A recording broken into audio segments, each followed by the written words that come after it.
Irmãos, Colossenses capítulo 1, Epístola aos Colossenses capítulo 1, vamos ler alguns versículos. Como eu disse, o modelo que nós agora temos aqui nas novas instalações de estudo bíblico, temos que nos adaptar a este novo modelo e o Senhor vai nos ajudar. Portanto, aqueles irmãos que tiverem pensamentos para dar, em primeiro lugar, não se acanhem, em segundo lugar, sejam céleres, para não termos perdas de tempo. E eu iria começar por dar um pensamento. Estamos sensivelmente no versículo 9, mas nós vamos ler até o versículo 14. Portanto, Colossenses capítulo 1, versículos 1 a 14. E diz assim a palavra de Deus: Paulo, apóstolo de Jesus Cristo pela vontade de Deus, e o irmão Timóteo, aos santos irmãos fiéis em Cristo que estão em Colossos, graça a vós e paz da parte de Deus nosso Pai e do Senhor Jesus Cristo. Graças damos a Deus, Pai do nosso Senhor Jesus Cristo, orando sempre por vós, porquanto ouvimos da vossa fé em Cristo Jesus e do amor que tendes para com todos os santos, por causa da esperança que vos está reservada nos céus, da qual já antes ouvistes pela palavra da verdade do Evangelho, que já chegou a vós, como também está em todo o mundo, e já vai fortificando, como também entre vós, desde o dia em que ouvistes e conhecestes a graça de Deus em verdade. Como aprendeste de Epáfras, nosso amado conservo, que para vós é um fiel ministro de Cristo, o qual nos declarou também o vosso amor no Espírito. Por esta razão, nós também, desde o dia em que o ouvimos, não cessamos de orar por vós e de pedir que sejais cheios do conhecimento da sua vontade, em toda a sabedoria e inteligência espiritual, para que possais andar dignamente diante do Senhor, agradando-lhe em tudo, fortificando em toda a boa obra e crescendo no conhecimento de Deus, corroborados em toda a fortaleza, segundo a força da sua glória, em toda a paciência e longanimidade com gozo, dando graças ao Pai, que nos fez idóneos para participar da herança dos santos na luz, o qual nos tirou da potestade das trevas e nos transportou para o reino do Filho do seu amor, em quem temos a redenção pelo seu sangue, a saber, a remissão das ofensas ou o perdão dos pecados. Bem, para nós remirmos tempo, eu quero dizer alguma coisa. Nós estamos sensivelmente no versículo 9, depois de termos analisado o versículo 8, também daqui a um pouco vamos ter a participação do nosso irmão Alberto, que também vai falar sobre o versículo 9 e particularmente sobre a oração. O versículo 9, eu releio, diz assim: Por esta razão, nós também, desde o dia em que o ouvimos, não cessamos de orar por vós e de pedir que sejais cheios do conhecimento da sua vontade em toda a sabedoria e inteligência espiritual. Nós temos aqui um mundo de pensamentos. Aliás, é assim na palavra de Deus, em toda a palavra de Deus. Em cada sítio onde nós desembarcamos nas Escrituras, eu não diria desembarcamos, em cada sítio que nós navegamos nas Escrituras, navegamos por profundidades imensas e, de facto, a profundidade das Escrituras é imensa. Eu, para já, gostava de fazer referência ao facto de que Paulo orava para que aqueles crentes fossem cheios do conhecimento da sua vontade.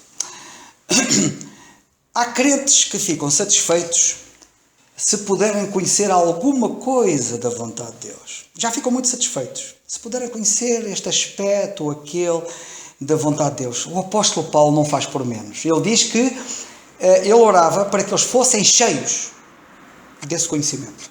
Ponto. Cheios do conhecimento da vontade de Deus. E isto é muito importante. Eu não sei se vocês sabem, mas estar no centro da vontade de Deus é o segredo da felicidade. Eu tenho dito isto várias vezes em conversas particulares e também já tive a ocasião de dizer aqui no estudo bíblico e até em mensagens que desengane-se aquele que pensa que a felicidade está em ter coisas ou em ter pessoas. Se vocês pensam que a felicidade está em ter pessoas ou em ter coisas, desenganem-se, porque é uma mentira, não é verdade? Porque as pessoas perdem-se e as coisas também. E depois, quando perdemos as coisas e as pessoas, como é que é? Somos uns infelizes. Por isso é que eu muitas vezes tenho dito para nós não fazermos depender a nossa... No outro dia fiquei satisfeito porque há um jovem aqui na Quinta do Conde, que no quarto dele colocou esta frase, que é uma coisa curiosa. E está aqui o Jorge, está-se a sorrir, porque o Jorge estava comigo quando o viu, como eu. Ele no quarto dele colocou esta frase. A frase esta que diz mais ou menos isto. Não faças depender a tua felicidade de algo ou de alguém que tu possas perder. E a única coisa, entre aspas, que não se pode perder é o Senhor Jesus Cristo. Faz depender a felicidade dele. Porque, de facto, só Ele é que nós não perdemos. Porque o resto perdemos. Quem tem mulher, quem tem filhos, quem tem netos, quem tem avós, quem tem pais, quem tem tios, quem tem primos, quem tem amigos, quem tem vizinhos, tudo se perde. Quem tem saúde, quem tem dinheiro, quem tem casas, quem tem carros, tudo se perde. Mas o Senhor Jesus Cristo é alguém que nós nunca podemos perder. E por isso seremos sábios se fizermos depender a nossa felicidade dele. E, portanto, estar cheio do conhecimento da vontade de Deus é estar no centro da vontade de Deus. Eu tenho dito muitas vezes que o segredo da felicidade está em nós vivermos em comunhão com Deus. E viver em comunhão com Deus passa por conhecer a vontade de Deus, por estarmos cheios do conhecimento da vontade de Deus. Viver em comunhão com Deus é o segredo da felicidade. Quem anda em comunhão com Deus, quem vive em comunhão com Deus, é verdadeiramente feliz. Não há volta a dar. Isto aqui não é, talvez seja assim, ou talvez seja mais ou menos. Não, é absolutamente assim como eu vos estou a dizer. Quem anda em comunhão com Deus é feliz, absolutamente feliz. Pode estar de cabeça para baixo, pode estar de cabeça para cima, pode ter perdas de pessoas, pode ter perdas de coisas, está sempre feliz. E nós já vamos ver alguma coisa sobre isso. Portanto, o centro da vontade de Deus é o segredo da felicidade. Que o diga Adão, não é? Que o diga Adão, o primeiro homem. Deixemos-lo falar. Se fosse possível nós entrevistarmos Adão agora, passado este tempo todo, diríamos: Adão, o que é que tens a dizer sobre este assunto? E sabem o que é que Adão diria? Diria assim: bem, é mesmo como tu estás a dizer. Fazer a vontade de Deus, ter o pleno conhecimento da vontade de Deus, fazer a vontade de Deus, conhecer a vontade de Deus, fazer a vontade de Deus, estar no centro da vontade de Deus, é viver no paraíso. Eu deixei de viver no paraíso quando deixei a vontade de Deus. Quando transgredi contra a vontade de Deus, quando desobedeci ao Senhor, quando eu não quis saber da vontade de Deus. E notem isto, que isto é muito importante. Viver na vontade de Deus significa viver no paraíso. Ainda hoje. Não naqueles termos, evidentemente. Mas é sermos verdadeiramente felizes. Porque afinal eu era feliz, era no paraíso, não é? Quando estava a fazer a vontade de Deus. E isto, eu estava a meditar sobre isto e pensei nisto e assim, é isto mesmo. E deixar-me dizer outra coisa muito importante. Se estar no centro da vontade de Deus significa viver no paraíso, viver feliz, estar fora da vontade de Deus significa espinhos, cardos, dor, trabalhos, suor, lágrimas. Não foi que Adão experimentou quando saiu da vontade de Deus, lá no Jardim do Éden? Quando ele saiu do Jardim do Éden, o que é que o esperou senão isto? Portanto, eu repito, o centro da vontade de Deus é o segredo da felicidade. Aliás, o apóstolo Paulo, na carta aos Romanos, no capítulo 12, nós conhecemos muito bem os versículos 1, 2 e 3, e ele diz ali naqueles versículos que a vontade de Deus é boa, é perfeita e é agradável. Está tudo dito, não é? A vontade de Deus é boa, é perfeita e agradável. E, portanto, nós seremos loucos, absolutamente loucos, se preferirmos fazer tudo menos a vontade de Deus. Porque é no centro da vontade de Deus que está, de facto, o segredo da felicidade. E deixa-me dizer isto. Paulo orava por pessoas felizes. Ele orava para que os crentes fossem felizes. E por isso ele orava para que eles fossem cheios do conhecimento da sua vontade. Há outra passagem que está em Efésios. Vocês podem espreitar porque está mesmo atrás. Atrás de Colossenses tem Filipenses e depois tem Efésios no capítulo 1 e no versículo 5. Já viram o que é que está ali escrito? Que Deus nos predestinou para filhos. Perdão. Deus nos predestinou para filhos de adoção por Jesus Cristo, para si mesmo, segundo, notem o que é que está aqui escrito, segundo o bom prazer da sua vontade. Sabem que beneplácito quer dizer bom prazer. Segundo o bom prazer da sua vontade. Deixa-me repetir isto. Na sua vontade há prazer. E na sua vontade há prazer bom. Porque há prazer que é mau, sabem? O salmista, por exemplo, Salomão, que escreveu o livro de Provérbios, por exemplo, disse: satisfez-lhes o desejo. Eles estavam cheios de prazer. Satisfez-lhes o desejo. Fez, porém, definhar a sua alma. Não era prazer bom. Mas o prazer, o bom prazer, está no centro da vontade de Deus. E por isso, lemos acerca disso. Outra coisa que eu também gostava de chamar a vossa atenção é uma coisa curiosa. Já repararam? Nós, do estudo que temos estado a fazer, já falamos do apóstolo Paulo, já falamos de Epáfras, e recordando o caso de Epáfras, vocês sabem que Epáfras é que ajudou esta igreja, Epáfras era um guerreiro aqui nesta igreja, Epáfras é que aparentemente terá levado o evangelho a estes crentes, e aparentemente é que terá levado estes crentes a crescer na graça e no conhecimento do Senhor. Todos nós já vimos quem era Epáfras, não é? Este Epáfras que foi ter com Paulo, este Epáfras que era um verdadeiro guerreiro. Quem é que está aqui a orar no versículo 9? De Colossenses 1. Por esta razão, nós também, desde o dia em que o ouvimos, não é? E temos aqui Paulo e Timóteo a falar, este nós é Paulo e Timóteo, são eles que estão-se a dirigir a estes crentes, não cessamos de orar por vós. Temos aqui dois guerreiros de oração. Nós tivemos há bocado um período de oração. É muito importante que a gente aprenda a orar com estes homens que oraram e cujas orações ficaram aqui na Bíblia. Paulo e Timóteo oram. Oram porquê? Pedem a Deus porquê? Para que sejais cheios do conhecimento da sua vontade. E ficamos por aqui, porque tem mais coisas, mas ele orava por crentes felizes, por crentes cheios do conhecimento da sua vontade. Será que é possível nós também vermos Epáfras a orar? Aliás, como vocês sabem, a Bíblia diz aqui na carta aos Colossenses, no fim da carta, que Epáfras combatia pelos crentes nas suas orações a Deus. Combatia. Que tipo de combate? Colossenses capítulo 4, para vocês repararem, e o versículo 12. Vejam o que é que está ali escrito sobre Epáfras.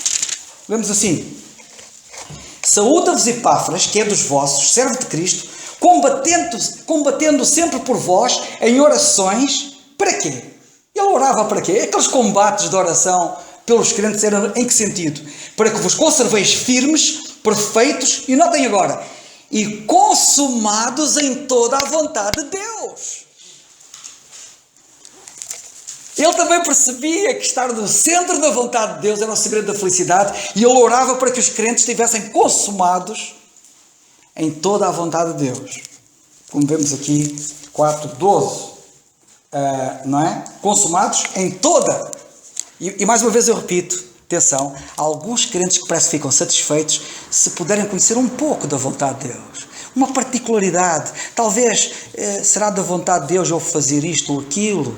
E ficam por aí, pouco mais, em situações que acontecem no seu percurso. Irmãos, nós temos que estar no centro da vontade de Deus. Nós não temos que saber qual é a vontade de Deus para fazer amanhã isto, ou fazer a vontade de Deus amanhã aquilo, ou qual é a vontade de Deus para este aspecto da minha vida, ou para aquele aspecto da vida. Eu tenho que permanentemente viver no centro da vontade de Deus. É o segredo da felicidade. Há outra coisa que talvez... isto é um mundo, sabem? Este assunto em si... é um mundo, isto é um mundo na Bíblia. Na carta aos Tessalonicenses, logo a seguir, no capítulo 4 e no versículo 3, nós aprendemos uma outra coisa curiosa, sabem qual é? É que a vontade de Deus, porque a vontade de Deus, se nós formos escalpelizá-la, quando Paulo diz, eu oro para que vocês estejam cheios da vontade de Deus, Epáfras ora para que eles estejam consumados na vontade de Deus, o que é isto? Santificação. Vidas santas. Vidas separadas para Deus. É nós estarmos a viver uma vida separada para Ele. Porque o capítulo 4 e no versículo 3 nós lemos assim, porque esta é a vontade de Deus. O quê? A vossa santificação. O paraíso era o quê? Uma vida santa. Estavam separados para Deus no jardim do Éden. Paraíso. O jardim do Éden, o paraíso, era uma vida de santidade. Podíamos falar muito ao longo desta linha, mas eu vou-me calar para dar a possibilidade de outros irmãos também intervirem.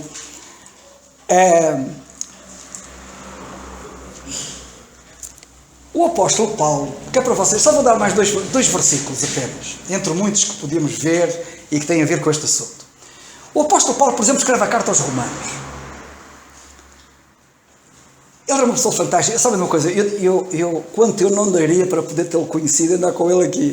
Quanto eu não daria para poder conhecê-lo e andar com ele aqui. Mas, olha, ando convosco e vocês comigo e todos juntos com o Senhor, e Ele está-nos a ajudar. Não andamos aqui por acaso. Ele está-nos a ajudar. Porque o apóstolo Paulo era como um de nós. Agora não vamos fazer do apóstolo Paulo aquilo que ele não é. Ele era como um de nós. Como nós. Com as mesmas incapacidades, com os mesmos defeitos, com as mesmas potencialidades. Nós temos as mesmas potencialidades dele. Que o Senhor nos ajude. Ele escreve a carta aos Romanos. Sabe o que é que ele diz aos Romanos? E eu até peço a um de vocês que leia Romanos 15:32, por favor. Romanos 15:32. Vede o que este homem de Deus diz aos crentes em Roma. Ele diz aqui uma coisa que nós não podemos esquecer dela. 15:32. A fim de que, pela vontade de Deus, chegue a vós com alegria e possa recriar-me convosco. Lê lá outra vez a parte inicial, se faz favor. A fim de que, pela vontade de Deus, cheguemos a vós com alegria e possa recriar-me convosco. Pela vontade de Deus, só podemos chegar com alegria. Pela vontade de Deus, só podemos andar com alegria. Pela vontade de Deus, só podemos estar no paraíso. Pela vontade de Deus, só podemos ser felizes. Pela vontade de Deus, só podemos ser alegres. Que grande erro Satanás que grande engano, que grande mentira ele está a vender permanentemente, que é, olha, faz isto, que te vai dar prazer. Sabemos que é contra a vontade de Deus. Mas ele diz, é bom, vai, faz. Que grande engano. Satisfaz-nos o desejo, Deus, mas faz definhar as nossas almas. Enquanto que a vontade de Deus na vontade de Deus é que está a verdadeira alegria. Não nos deixemos enganar. E por último, Romanos 2:18. E sabem o que é que diz Romanos 2:18 sobre este assunto? Diz assim, Romanos 2:18. Diz assim o apóstolo. E sabes a sua vontade e aprovas as coisas excelentes, sendo instruído por lei. Obrigado, Miguel. E sabes a sua vontade, olha o que está aqui escrito, e sabes a sua vontade e aprovas as coisas excelentes. Na vontade de Deus está a excelência. Na vontade de Deus está o paraíso. Na vontade de Deus está a alegria. Na vontade de Deus há excelência. Não há excelência fora da vontade de Deus. Que o Senhor nos ajude. Outro irmão que tenha pensamentos, por favor. Não vamos perder tempo.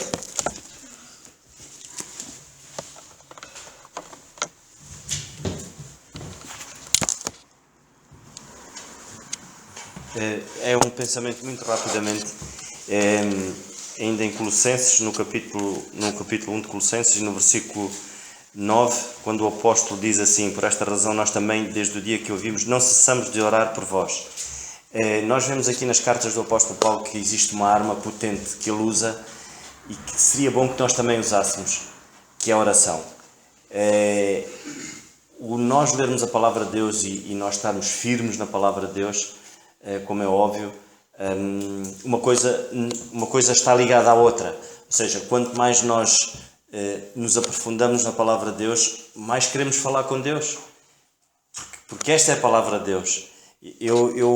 Quando eu me converti, eu fazia-me confusão. Logo antes de me converter, ou seja, antes de ter verdadeiramente o conhecimento da palavra, eu fazia-me confusão a oração em si. O falar com Deus, mas como é que é possível, Deus? E isso fazia-me confusão. Quando eu me converti verdadeiramente, é que eu pude ver o que gozo é que isso traz. Nós orarmos ao Senhor e vermos o Senhor a operar. Nós sentirmos que o nosso Deus... E eu fazia-me confusão como é que o Senhor... Tantos filhos que Ele tem... E eu pensava assim, tantos irmãos que já são crentes no Senhor há tantos anos, Ele vai ouvi-los primeiro que eu. Primeiro ele ouve-os a eles e depois então vai-me ouvir a mim que eu sou recém-chegado, mas eu dou graças a Deus porque não é assim. Não é assim, é que o Senhor é algo que é maravilhoso nós pensarmos que a qualquer hora e a qualquer momento nós podemos orar ao Senhor. Ainda esta semana eu e a Wanda a gente partilhava uma experiência que nos aconteceu, de facto, que é sentir o Senhor na oração. É no momento orarmos e às vezes o Senhor dá-nos a resposta a algumas orações não imediatamente. Ou seja, é um processo. E às vezes esse processo serve também para nós crescermos. Mas existem orações que são respondidas na hora. Porque o Senhor vê que de facto é essa a nossa necessidade. Não é aquilo que nós queremos, mas é a nossa necessidade. Então isso é uma arma. É uma arma que nós temos e que devemos utilizar. E nós vemos aqui o apóstolo Paulo verdadeiramente utilizar esta arma, que é a oração. Nós vemos a carta aos Efésios, o apóstolo Paulo utilizar a oração por aqueles irmãos. Aos Filipenses, em todas as cartas do apóstolo Paulo nós vemos que ele utilizava a oração para orar por aqueles irmãos, pelos que não estavam bem, mas ele orava muito por aqueles que estavam bem também. E ele orava com alegria. Nós às vezes oramos ao Senhor, parece que já estamos a orar, mas dá-me a impressão que vamos para uma batalha perdida. Estamos a orar ao Senhor porque nós temos que orar com alegria, porque temos a certeza que o Senhor vai operar de uma maneira ou de outra. Mesmo que a nossa oração em si, muitas das vezes não é respondida logo, ou se calhar às vezes ela é respondida, mas de uma maneira que nem nós pensávamos que seria assim que o Senhor iria resolver esse problema, mas foi o melhor. Mas quando nós orarmos, irmãos, que oremos com alegria. Nós estamos a orar para o nosso Deus. Não vamos ao Senhor, parece que a gente vai para o talho, ou parece que vamos para o outro lado qualquer. Oremos com alegria. É importante, irmãos. Eu acho que qualquer um de nós, se alguém vier ter connosco e conversar connosco e nós olharmos para essa pessoa e vimos que existe ânimo, nós até ficamos mais contentes por o podermos ajudar e eu acho que o Senhor também funciona assim. Acho não, tenho a certeza absoluta que o Senhor quer isso de nós. Porque ele nos diz, o apóstolo Paulo diz, nós podemos ler muito rapidamente, em Filipenses no capítulo 1, eu vou ler do versículo 3 e o versículo 4. O apóstolo Paulo diz assim: dou graças ao meu Deus todas as vezes que me lembro de vós. E depois ele diz assim: fazendo sempre com alegria oração por vós em todas as minhas súplicas. Fazendo sempre com alegria. Ele orava por aqueles irmãos com alegria. Será que nós oramos uns pelos outros com alegria? Vamos orar uns pelos outros, mas com alegria. Vamos falar ao nosso Deus dos nossos irmãos, daquilo que lhes aconteceu, ou daquilo que nós tememos, ou das nossas preocupações, mas façamos isso com alegria. Nós, ainda nesta carta, nós vemos que o apóstolo Paulo, quando ele ora por estes irmãos em Colossos, ele não ora para que de facto eles tenham abundância de bens materiais ou de outra coisa. Ele ora para que eles estejam cheios do conhecimento. Ou seja, muitas das vezes, mais do que nós orarmos pelas necessidades físicas, nós temos que orar pelas necessidades espirituais de cada um de nós.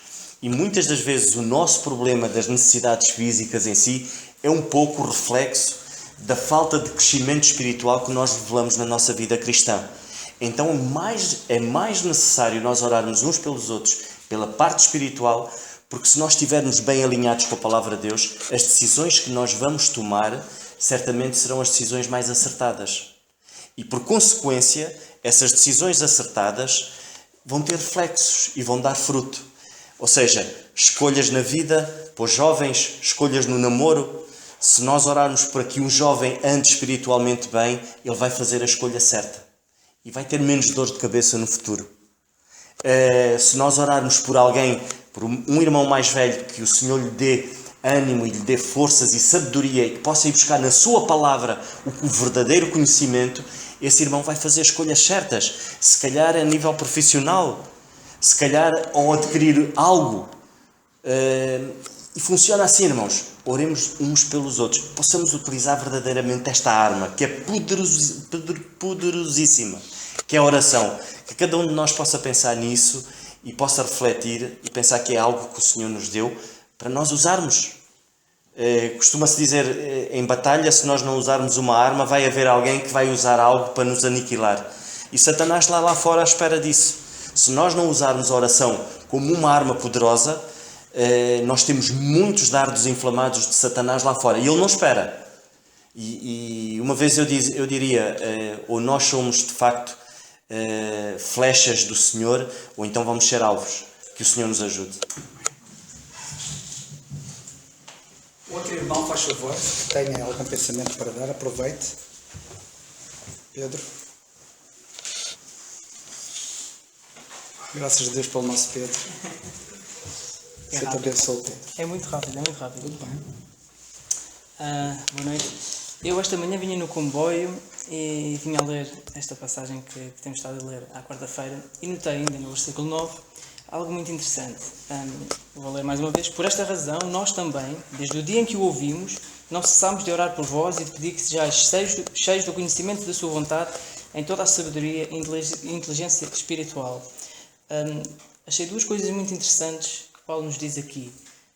Uma é que eles não cessaram de orar desde o dia em que ouviram, portanto foi algo que desde que ouviram foi constante, não cessaram, e não só, achei interessante também que Paulo diz, não cessaram de orar e de pedir.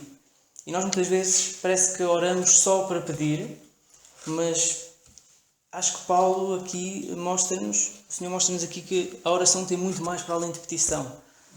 Muito mais, e que a petição de que Paulo aqui fala, que o irmão Carlos já referiu, realmente é talvez a mais importante, é aquela que realmente nós precisamos mais, mas parece que a oração tem muito mais do que petição. Tem ação de graças e tem louvor e possivelmente algo mais.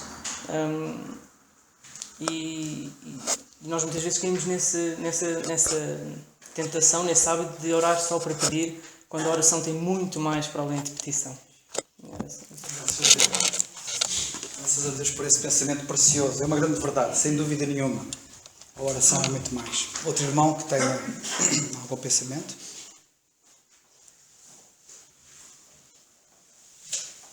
O nosso irmão Nando há bocado disse, já não sei como é que ele disse, ele é que disse, e eu não quero desvirtuar as palavras dele, mas ele disse que vemos aqui o apóstolo Paulo orar pela parte espiritual e que às vezes muitos têm problemas físicos, decorrentes da parte espiritual. Eu queria salvaguardar aqui uma coisa importante. Não pensem que todos os que estão doentes têm problemas espirituais. Quero salvaguardar isso. Mas o que eu quero dizer, e isso é muito importante, é quem anda bem espiritualmente não tem problemas físicos. Compreendem? Quer dizer, tem problemas físicos, mas não tem. Está bem. Olha, mulher, vai tudo bem. A mulher sanamita e é cheia de problemas, mas como é que é? Está tudo bem? Está tudo bem. É isto que eu quero dizer. Portanto, de facto, não tem problemas. Tendo, não tem. E deixai-me dizer também outra coisa importante, é que alguns não tendo, têm. Isto é muito complicado, mas a ideia é esta. Se houver algum irmão que queira, faz favor. Faz favor, Daniel. Dário. E dá espaço ao Daniel que me deslimitou. Ao contrário, mas pronto. Está bom. Tá. Ok. Novamente, irmãos, em Colossenses e capítulo 1, versículo 9, pegando um pouco no pensamento que os irmãos têm dito até aqui, e lendo novamente, por esta razão nós, também desde o dia em que o ouvimos, não cessamos de orar por vós e de pedir que sejais cheios do conhecimento da sua vontade em toda a sabedoria e inteligência espiritual. Reparem que Paulo aqui fala não cessamos. E aqui não cessamos, ele está a falar no plural e inclui várias pessoas. Uma delas que eu quero destacar, que ele depois, Paulo destaca um pouco mais à frente, que é Epáfras. E podemos ler no capítulo 4 desta mesma carta e no versículo 12, em que Paulo diz: saúda-vos Epáfras, que é dos vossos, servo de Cristo, e notem agora, combatendo sempre por vós em orações, para que vos conserveis firmes, perfeitos e consumados em toda a vontade de Deus. Queria notar aqui duas coisas. O nosso combate atualmente, e a Bíblia fala muito nisso, principalmente nas cartas do apóstolo Paulo, o nosso combate é um combate espiritual. E o combate que nós devemos fazer é um combate através das orações. Se há alguma dificuldade a nível espiritual, de saúde, seja o do que for, os nossos combates, ou até mesmo quando nós evangelizamos alguém, nós devemos orar por essa pessoa. Devemos orar antes de evangelizar e até depois de evangelizarmos. E até mesmo com as pessoas que temos em contacto, oramos também por essas pessoas. Essa é uma das formas de combater. A Bíblia fala muito, conhecemos todos a parábola do semeador, em que o semeador saiu a semear e depois a palavra de Deus caiu em vários corações e cada um, conforme o ambiente em que estava, perante a mesma semente houve reações diferentes. E como nós sabemos, perante o sol a manteiga derrete-se e o barro endurece. No entanto, os nossos combates nós não devemos deixar de combater, independentemente das pessoas, algumas endurecerem-se e outras serem mais abertas e aceitarem mais. E estes combates têm de ser feitos através da oração. Queria notar também algo que Paulo mostra-nos bastante no versículo 9, em que, se repararem, quando ele fala em pedir, ele fala em pedir algumas coisas. E estas são que eles fossem cheios do conhecimento da sua vontade, da vontade de Deus, em toda a sabedoria e inteligência espiritual. Paulo só pedia aos crentes conhecimento acerca de saberem a vontade de Deus. E nós, atualmente, hoje, podemos saber a vontade de Deus nas nossas vidas através da sua palavra e vivemos conforme as ações, ou seja, conforme o Senhor vai trabalhando nos nossos corações e na nossa vida. Nós sabemos atualmente que a vontade de Deus é que nós sejamos cada vez mais semelhantes ao Senhor Jesus Cristo. E mais à frente, também no capítulo 4 e versículo 12, é dito que Epáfras combatia por eles em orações, ou seja, ele orava por eles e quando orava por eles, pedia que estes crentes, os colossenses, conservassem-se firmes, perfeitos e consumados em toda a vontade de Deus. Ele continuava a pedir quase a mesma coisa, mas sempre conforme a vontade de Deus. E a questão que fica para cada um de nós, para nós meditarmos, é como é que estão os nossos combates uns pelos outros, como é que estão os nossos combates nas evangelizações, no nosso dia-a-dia, pelos nossos familiares. Será que nós nos nossos combates pedimos este conhecimento, que os irmãos sejam cheios do conhecimento da sua vontade em toda a sabedoria e inteligência espiritual? Nós mesmo, quando estudamos a palavra de Deus, devemos não só estudar com entendimento, mas também através da oração, para pedirmos, lá está, este entendimento para percebermos cada vez mais e sabermos aplicar melhor a palavra de Deus às nossas vidas. Muitas vezes as pessoas podem não aplicar o que é que seja às suas vidas porque não compreendem. Eu, por exemplo, se não souber, eu posso não ser bom em matemática se eu não praticar. A matemática não é algo... E os alunos atualmente, e até no meu tempo sempre foi assim, não conseguiam aprender matemática porque não praticavam. Porque a matemática é uma área em que, se nós compreendermos, e lá está, é preciso compreender, perceber, é preciso ter este conhecimento, e nós, ao termos este conhecimento, se não pormos em prática, ele também não vamos aprender. E aqui é importante nós notarmos que nós, ao lermos a palavra de Deus e orarmos uns pelos outros, oremos para que estejamos cheios do conhecimento da sua vontade e, principalmente, como também diz, conservemos firmes, perfeitos e consumados em toda a vontade de Deus. O Senhor nos abençoe. Daniel, força.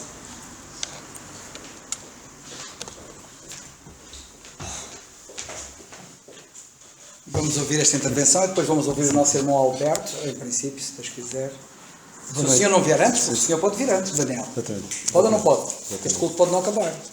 Já pode vir. Aí já não vai ser preciso. Muito boa noite. Estava a pensar que podia ficar para a próxima semana, mas para a próxima semana não estou cá. Então pode ficar.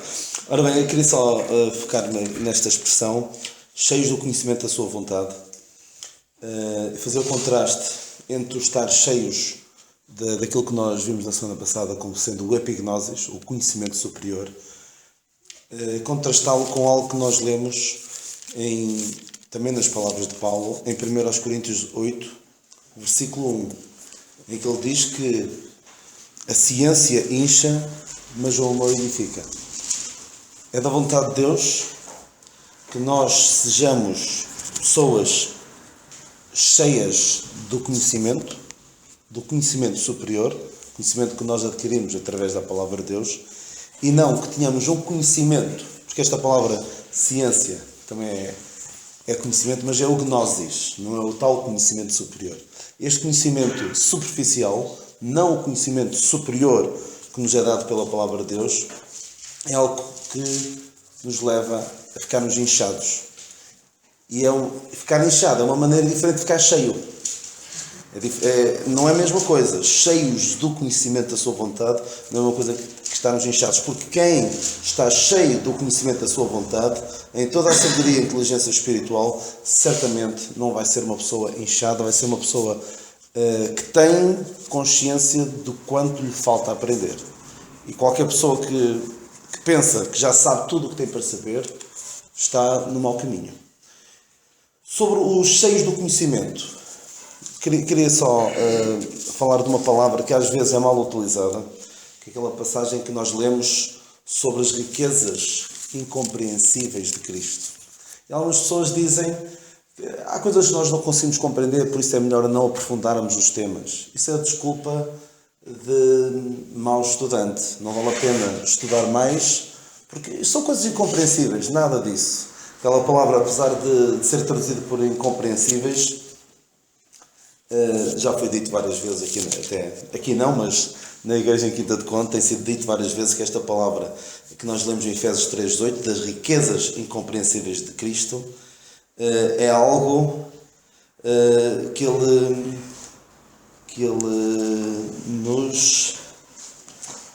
já nos revelou. Ele revela-nos as suas riquezas incompreensíveis.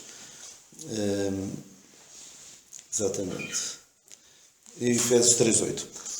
Porque esta palavra que significa que não deixaram rastro no Velho Testamento. Basicamente é isso. Estas riquezas incompreensíveis não são coisas que nós nunca na vida vamos conseguir perceber. Não. O que quero dizer é que são coisas que nunca na Bíblia tinham sido reveladas, nem sequer dado qualquer indício de que elas iriam acontecer.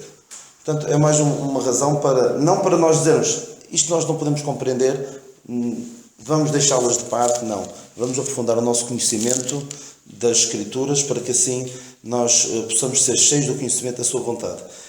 E ainda sobre oração, reparem que Paulo não nos diz para fazermos nada que ele próprio não fizesse.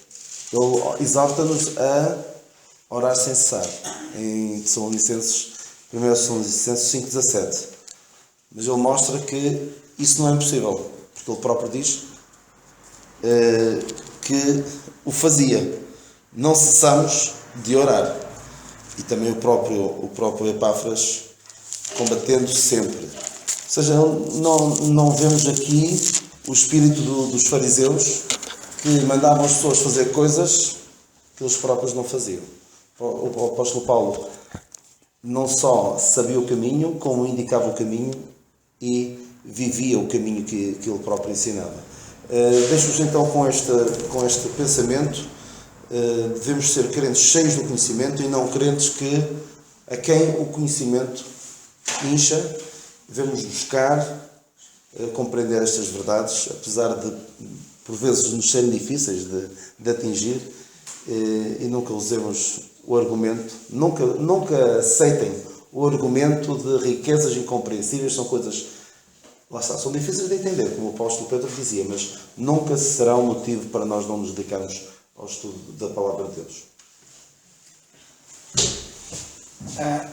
Relativamente a isto que o Daniel acabou de dizer, que é uma coisa muito importante, a palavra literalmente na língua grega, onde foi traduzida a nossa palavra incompreensíveis, uma palavra que significa, se pudesse ser transliterada, que é uma palavra que é uma expressão que não é muito usual na língua portuguesa, mas seria intracejável. Ou seja, nós não podemos traçar essas riquezas são não traçáveis, portanto não estão traçadas nas Escrituras. São riquezas que não estão traçadas e nós podemos ir lá ao Velho Testamento procurá-las que não vemos traço dela. É que foi aquilo que o Daniel disse, não há rasto delas. E por isso é que elas são incompreensíveis. Naturalmente que eram incompreensíveis porque não havia traço, não havia rasto delas e daí o termo utilizado. Mas, como disse bem o Daniel, devemos conhecer, estudar e conhecer. Que o Senhor nos ajude verdadeiramente. E íamos passar ao irmão Alberto. O irmão Alberto, para quem não sabe, está no Brasil.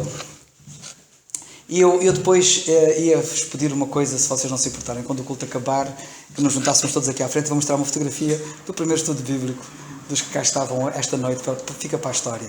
Eu penso que vai ser importante. Até o irmão Alberto vai ficar contente de ver-nos a todos lá no Brasil.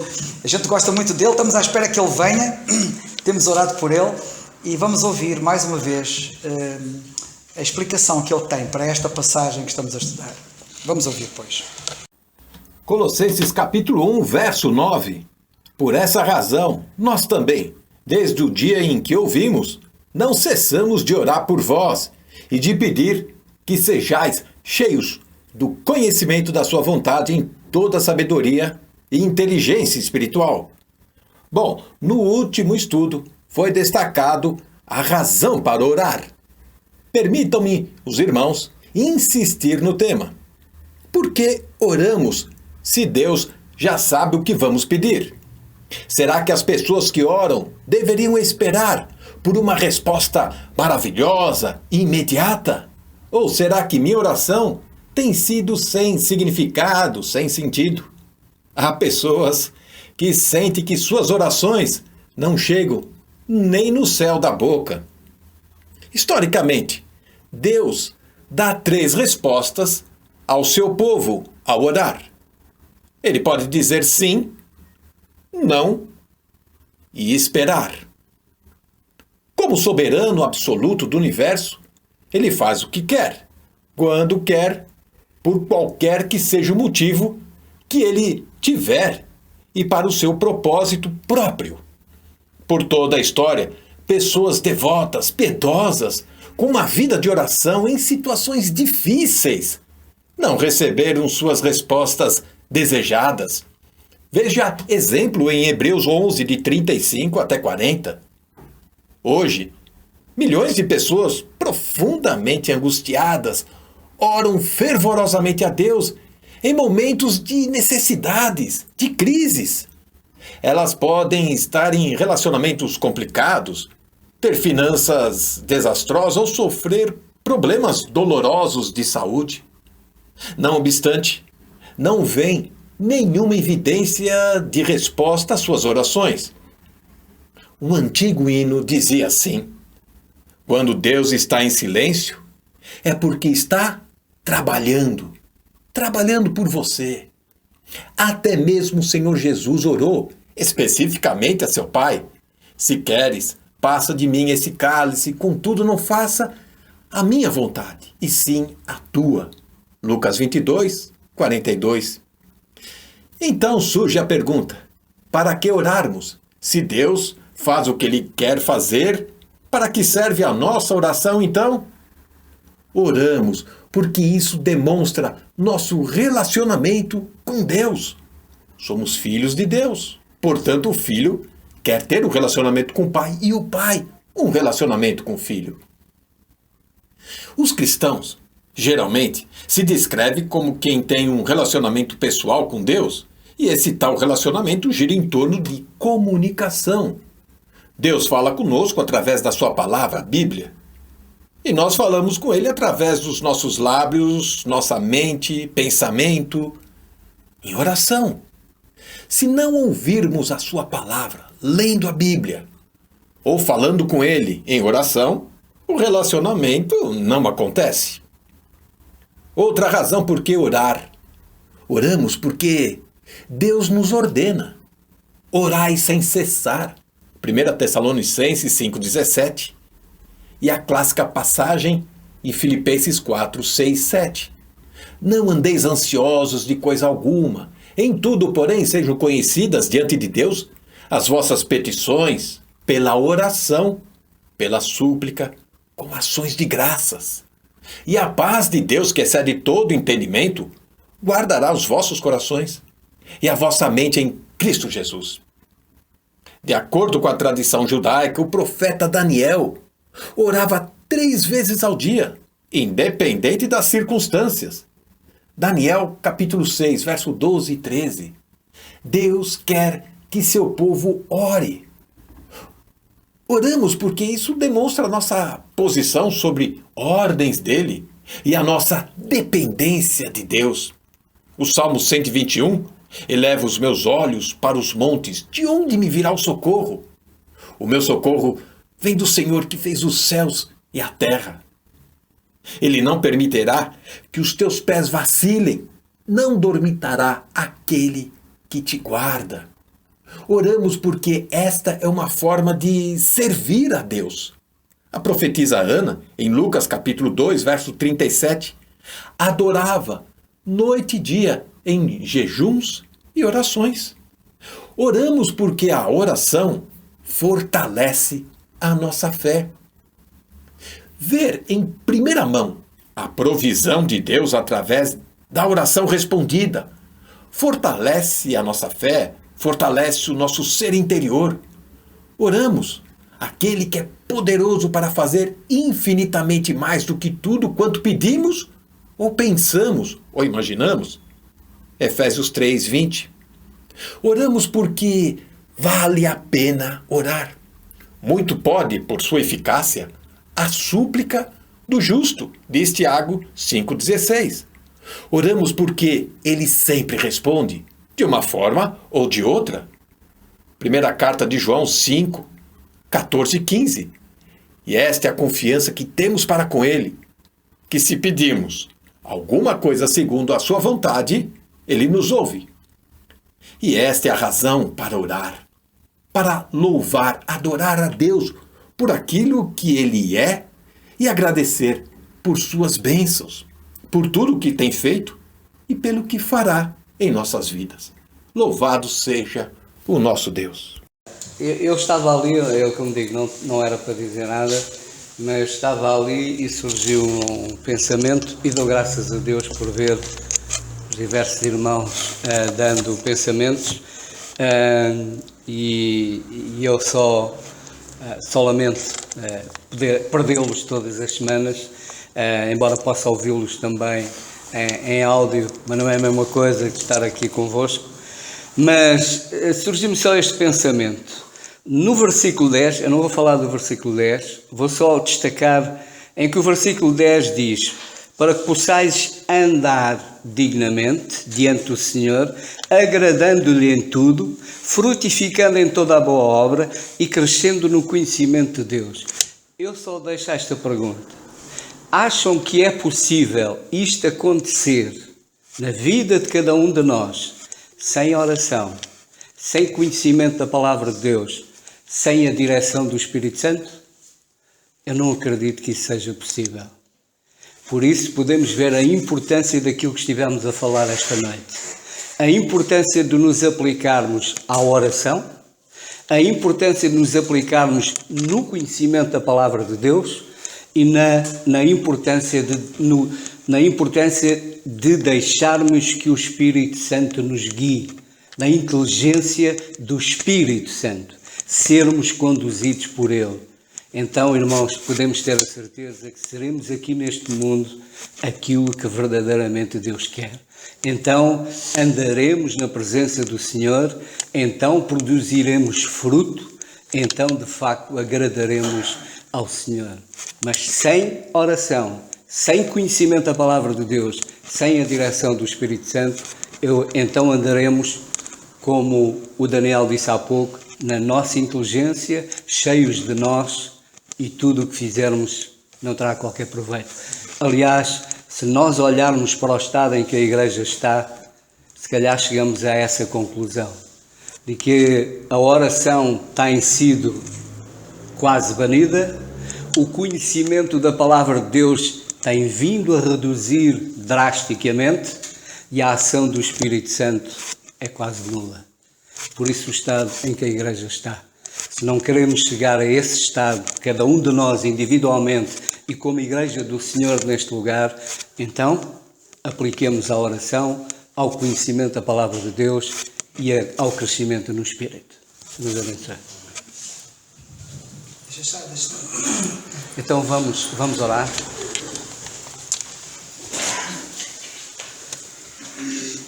Senhor nosso Deus e Pai, Nós te agradecemos pelo tempo, Senhor, passado aqui na tua presença.